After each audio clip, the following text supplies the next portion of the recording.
بسم الله الرحمن الرحيم ولا يحسبن الذين يبخلون بما آتاهم الله من فضله هو خير لهم بل هو شر لهم سيطاقون ما بخلوا به يوم القيامة ولله ميراث السماوات والأرض واللہ بما تعملون خبیر۔ ترجمہ: ہرگز خیال نہ کرے ایسے لوگ جو ایسی چیز کے خرچ کرنے میں بخل کرتے ہیں جو ان کو اللہ جل شانہ نے محض اپنے فضل سے عطا کی ہے، کہ یہ بات یعنی بخل کرنا ان کے لیے کچھ اچھی ہوں گی۔ ہرگز نہیں، بلکہ یہ بات ان کے لیے بہت بری ہوں گی، اس لیے کہ وہ لوگ قیامت کے دن توق پہنائے جائیں گے اس مال کا جس کے ساتھ بخل کیا تھا، یعنی سانپ بن کر ان کی گردنوں میں ڈال دیے جائیں گا، اور آخر میں آسمان و زمین اور جو کچھ اس کے اندر ہے لوگوں کے مر جانے کے بعد اللہ ہی کا رہ جائے گا۔ تم اپنے ارادوں سے اس کو دے دو، ثواب بھی ہو ورنہ ہے تو اسی کا یعنی اللہ کا، اور اللہ جل شانہ تمہارے سارے اعمال سے خبردار ہے۔ بخاری شریف میں حضور اقدس صلی اللہ علیہ وسلم کا پاک ارشاد وارد ہوا ہے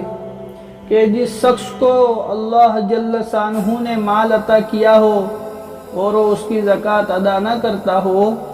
تو وہ مال قیامت کے دن ایک گنجا سانپ جس کی زہر کی کثرت اور شدت کی وجہ سے اس کے سر کے بال بھی جاتے رہے ہو بنایا جائے گا،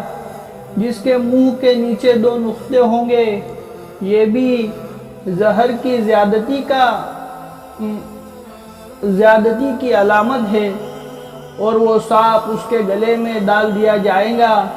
جو اس شخص کے دونوں جبڑے پکڑ لے گا اور کہیں گا کہ میں تیرا مال ہوں، میں تیرا خزانہ ہوں۔ اس کے بعد حضور اقدس صلی اللہ علیہ وسلم نے یہ آیت شریفہ تلاوت فرمائی۔ حضرت حسن بصری رحمۃ اللہ علیہ فرماتے ہیں کہ یہ آیت شریفہ کا اللہ کے نہیں ماننے والوں کے بارے میں اور ان مومنین کے بارے میں ہے جو اپنے مال کو اللہ کے راستے میں خرچ کرنے سے بخل کرتا ہو، نازل ہوئی ہے۔ حضرت اکرمہ رضی اللہ تعالیٰ عنہ کہتے ہیں کہ مال میں سے جب اللہ جل شانہ کے حقوق ادا نہ ہوتے ہو تو وہ مال گنجا سانپ بن کر قیامت میں اس کے پیچھے لگ جائے گا اور وہ آدمی سانپ سے پناہ مانگتا ہوا ہوگا۔ حضرت بن بیان رضی اللہ تعالیٰ عنہ حضور اقدس صلی اللہ علیہ وسلم کا ارشاد نقل کرتے ہیں کہ جو جی رحم اپنے قریبی رشتہ دار سے اس کی ضرورت سے بچے ہوئے مال سے مدد مانگے اور وہ مدد نہ کرے، کوئی رشتہ دار غریب ہو اور وہ اپنے مالدار رشتہ دار کے پاس مدد کے لیے جاوے اور وہ مدد نہ کرے اور بخل کرے تو وہ مال قیامت کے دن سانپ بن کر اس کے توق پہنا دیا جائے گا۔ یعنی اپنے غریب رشتہ دار کی اگر مدد کرنے کے وقت بھی ہمارے دل میں یہ بات نہیں آوے کہ میرا مال کم سے کم میرے رشتہ دار کو تو کام آ جاوے، اس میں بھی بخل آوے، اس کے دل میں کنجوسی آوے، تو وہ مال بھی کل قیامت کے دن اس انسان کے گلے میں گنجا سانپ بن کر اس کے گلے میں ڈال دیا جائے گا۔ اور پھر حضور اقدس صلی اللہ علیہ وسلم نے یہ آیت شریفہ تلاوت فرمائی اور متعدد صحابہ کرام رضی اللہ تعالیٰ عنہ سے بھی یہ مضمون نقل کیا گیا۔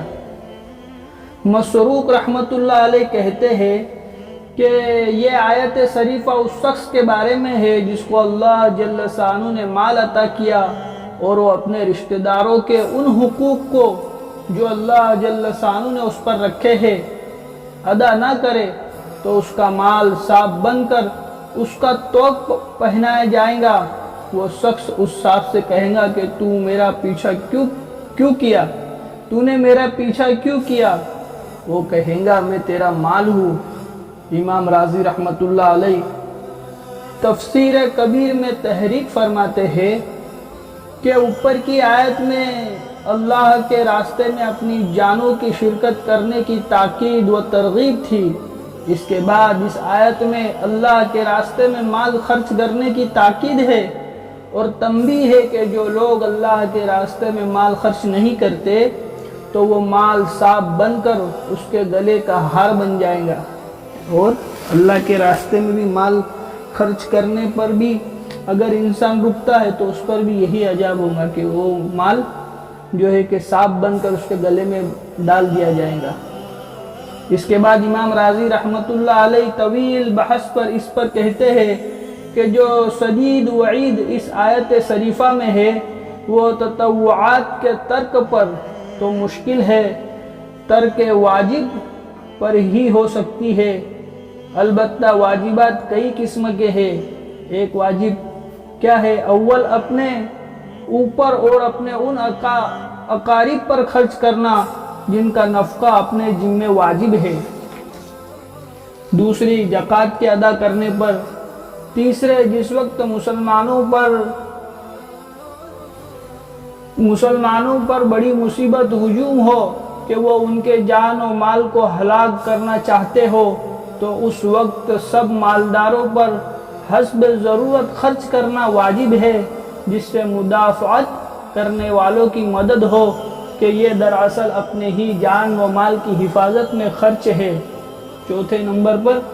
مجتر پر خرچ کرنا کہ مجتر پر خرچ کرنا ہے جس سے اس کی جان کا خطرہ زائل ہو جائے۔ یہ سب اخراجات واجب ہیں۔